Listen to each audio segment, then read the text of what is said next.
알코올 질환도 이 뇌와 관련된 또 신경 전달 물질과 여러 생활 습관과 관련된 정신과적인 요인이 분명히 포함이 되어 있기 때문에 이 정신과적인 질환과 연관성이 분명히 있습니다. 그래서 이런 공황장애, 오늘 이 84번째 시간인 공황장애를 시작으로 이제 좀 우리가 유명한, 잘 알고 있는 그런 질환과의 연관성을 이제 간단히 알아보는 그런 시간을 가질 텐데요.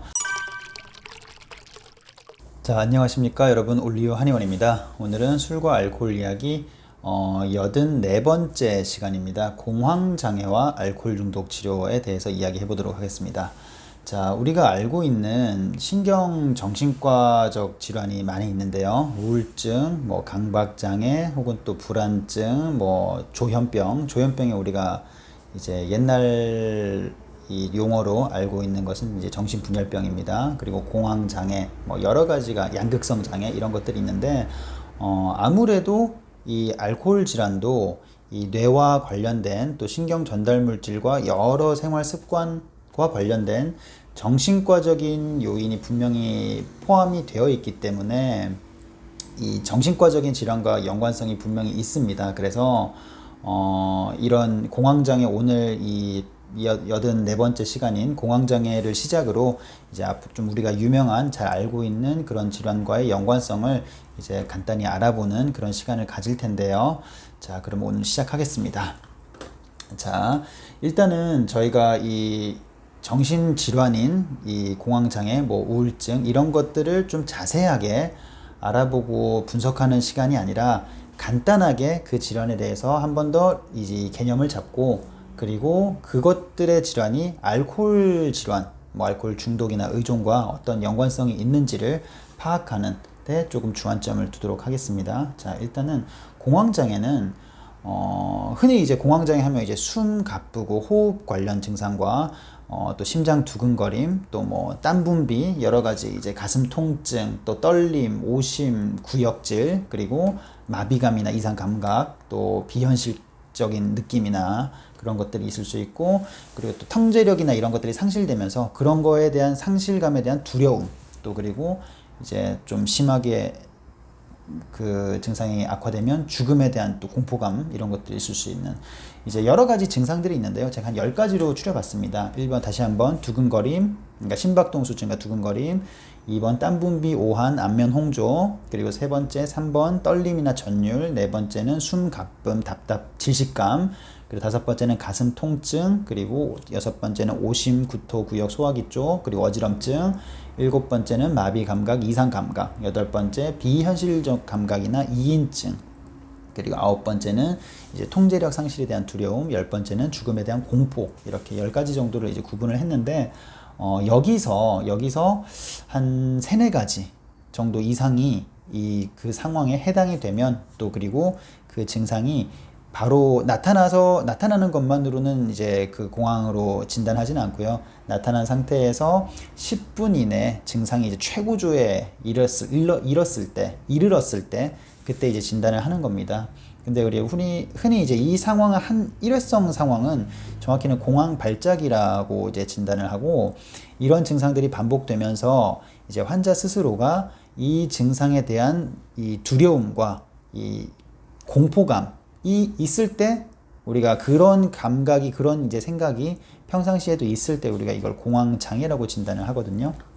그래서 공황 발작과 공황 장애에 대해서 이제 구분을 한번 해보시는 게 필요할 것 같고, 그리고 아까 말씀드린 10가지 정도의 증상들, 흔히 이제 우리 자율신경계에서 일어나는 대부분의 증상들입니다. 근데 그런 것들이 좀 이상해지는 거죠.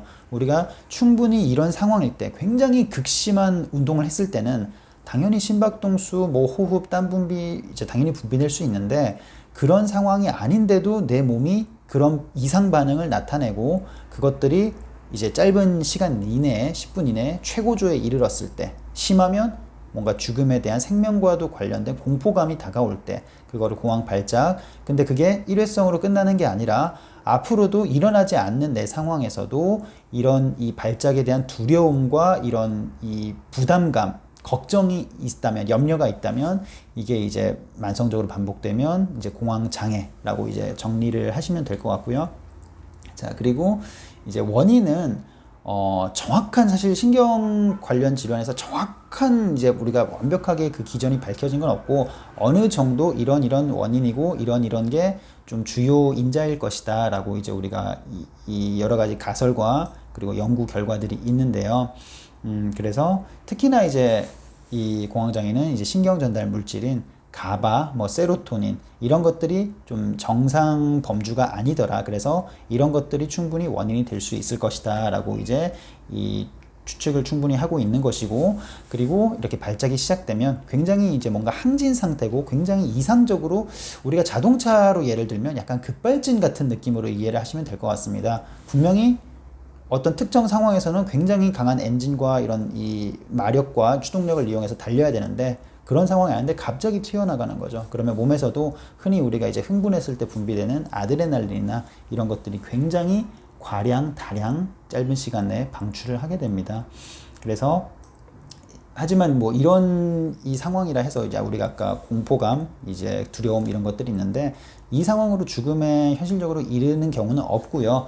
어쨌든 이런 것들을 이제 우리가 치료하고 관리하기 위해서는 당연히 기본적으로 약물 치료도 있지만 약물 치료 이외에도 생활 속에서 뭐 마음 수양이라든가 운동이라든가 뭐 카페인 섭취를 덜 한다든가 음식 조절이라든가 여러 가지 관리를 통해서 특히 호흡 조절 이런 것들을 통해서 관리 및 치료가 가능하긴 합니다. 그래서 정확히 어떤 식으로 관리나 치료를 해야 될지는 내가 스스로 컨트롤하기 힘들다면 당연히 이제 가까운 정신과 진료를 받아보신 이후에 결정을 하시면 될 것 같고요.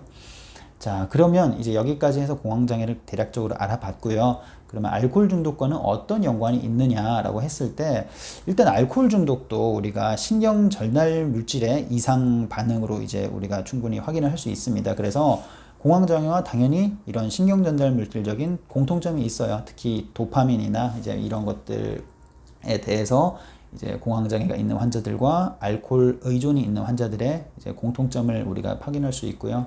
그리고 이 알코올이 그러면 공황장애가 혹은 공황 발작이 있으신 분들이 술을 드셨을 때 어떤 영향을 줄까라고 했을 때 사실상 이 알코올이 일시적으로 그 발작이나 그 상황을 진정시킬 수도 있고 아니면 도리어 훨씬 더 악화시키거나 증폭시킬 수도 있습니다. 근데 그거는 우리가 정확하게 모든 경우에 알 수 있는 것은 아니고 이때는 이럴 수 있고 저 때는 저럴 수도 있다 라고 우리가 이제 예측을 하고 그런 이제 사례가 있는 것인데요.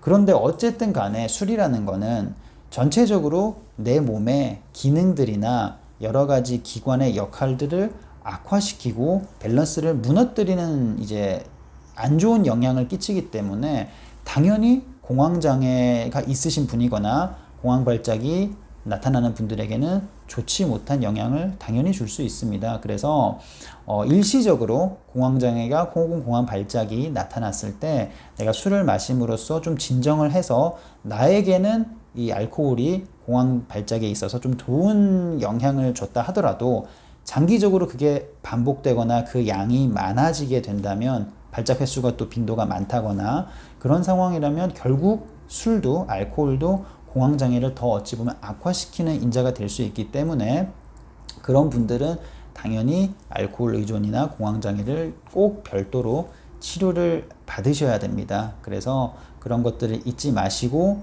이제 그 두 가지의 질병의 이제 연관성을 우리가 이해를 하면 될 것 같습니다.